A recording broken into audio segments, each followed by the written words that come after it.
Hey everybody, what is going on? I hope you guys are all doing well and welcome to another tutorial video. In this video, I'm going to be explaining to you guys how you can watch videos offline on Google Drive. So let's get right into it. Now, this is only applicable for videos that you've uploaded yourself or in folders that you have access to and which you can edit even online and offline.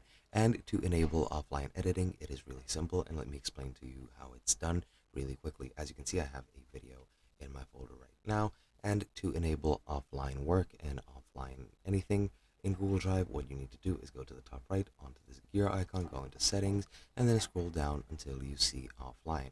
And as you can see, you can create, open, and edit your recent Google Docs, Sheets, and Slides files on this device while offline.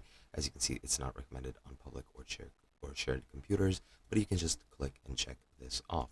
Now, I have no way of turning my internet off, but if I were to go in here and click on the video, double click it, as you can see the preview comes up, and this would come up even if I was offline. And that is literally all there is to it. Hope you guys enjoyed, and I'll be seeing you guys in another video.